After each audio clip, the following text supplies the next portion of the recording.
अस्सलाम वालेकुम। इस वीडियो में ओलिगोसैकराइड के बारे में बताऊंगी।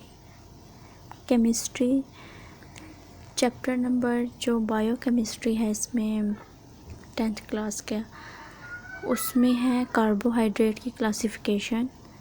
3 क्लासिफिकेशन है, मोनोसैकराइड है, ओलिगोसैकराइड है, पॉलीसैकराइड है। ओलिगोसैकराइड हम इसमें पढ़ेंगे कार्बोहाइड्रेट विच अपॉन हाइड्रोलाइसिस। हाइड्रो का मतलब होता है वाटर, लाइसिस का मतलब होता है ब्रेकडाउन।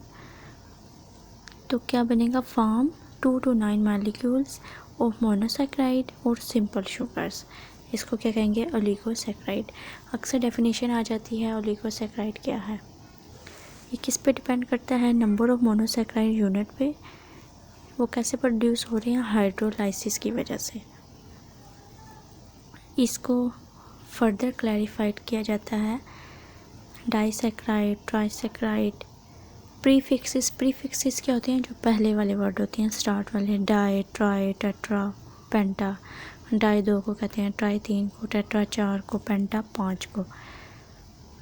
फिर आपने बताना है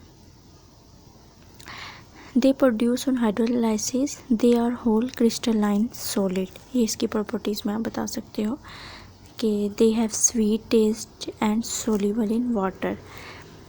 अच्छा, ये रिएक्शन भी आपको आना चाहिए। सी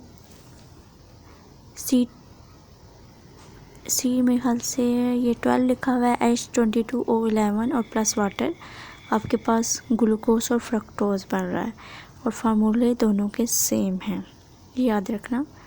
फार्मूले दोनों के सेम होंगे, फ्रक्टोज के भी ग्लूकोज के भी। MCQ में बन सकता है, बस को आ जाता है कि ग्लूकोज और फ्रक्टोज के फॉर्मेशन लिखें तो आपने ये रिएक्शन लिखना होगा।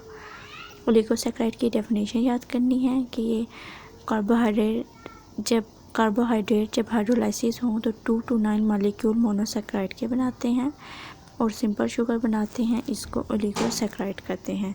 मज़ीद इन्फॉर्मेटिव वीडियो के लिए इस चैनल को सब्सक्राइब करें, लाइक करें, शेयर करें, कमेंट करें।